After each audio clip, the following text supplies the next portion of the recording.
People often ask me why I make these YouTube videos or write on social media or maybe mentor these startups. The answer is very simple. Learn, share, grow. Most of us do the first thing and the last thing. We generally miss the share part of it. Here's the problem. When you don't share, your learning stays theoretical. You don't pressure test ideas. You don't get new angles, new perspectives, and your growth plateaus.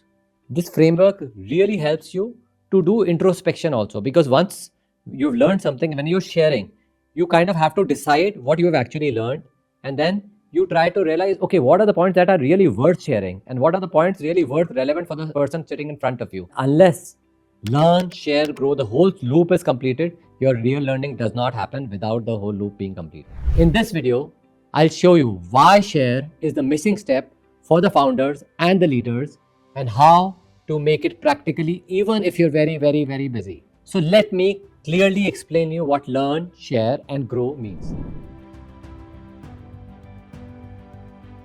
Learn means consume, practice, document. Share is teach it to a person, a small group or the public.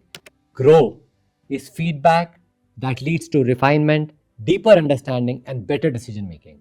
Sharing turns knowledge into understanding. So let's understand in depth why sharing changes the outcome. First, it forces clarity. When you teach or simplify a structure, you can explain it better to someone. It clearly defines how well you have understood the topic. Secondly, it creates feedback. People cross question, argue, give evidences, give documents, and then you get different perspective of the same thing. Thirdly, it builds the community capital.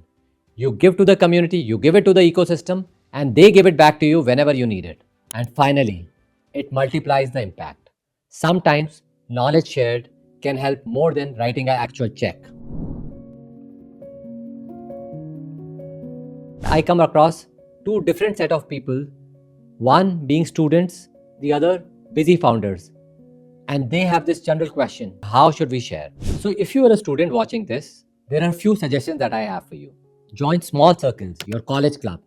There could be organizations like Young Indians, the Indians Entrepreneur, the Youth Organization, or simplest WhatsApp group where people like to share. What is most important is you have to share. Every week, ensure there is one learning that you have learned and make a short note of it and then share it with people around you or in the community that you are part of.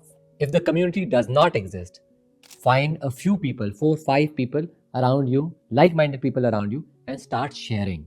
Because sharing will give a great value to everyone. Now, let's talk about busy founders. Block one slot every week or a fortnight. If not possible every week, block it for a fortnight or a monthly. Put that calendar marked for sharing. Share a one-pager idea with your team. Share it with your peer group, your local startups, your peers, your community, anyone who's around you. Share the ideas that you have come across and make it in a very structured way so that you can actually get cross questions, learn, share and grow.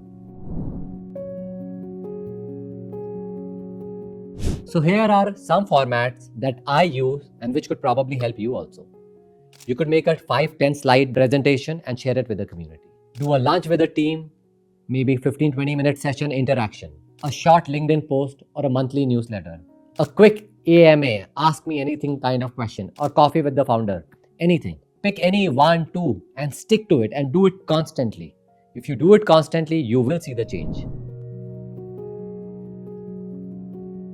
Now, let's address the friction. I'm too busy. Book a recurring 30-minute slot, 7-day, 15-day, wherever it is. Repurpose your meeting notes into a post. I'm not an expert. Share what you have tried and what changed. Or maybe nothing changed, but you have to share. People value real journeys over perfect theories. I have no audience. Start with 3, 4, 5 people around you. Depth beats the reach. If it helps 5, you will have 50 eventually. Remember, learning is personal. Sharing makes it useful. This is how we grow together. Turning the sharing into a habit is a great concept that you should all apply in your lives. Every day when you go back home, you should definitely share any one small thing that has happened to you with any of your family members, friends, children, parents, grandparents, whosoever it is.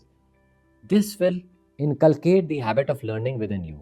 And once you have that habit of sharing with people, the learning is kind of cemented within you. Once you share it, you will get questions, cross questions. It will clear your mind, clear your concept, give you a clarity on parameters that you probably missed or probably you've never seen from those perspectives. Tell me one thing you will share this week and with whom. If this helped, like the video and subscribe. Drop your questions in the comment and I'll try to cover them in the next one.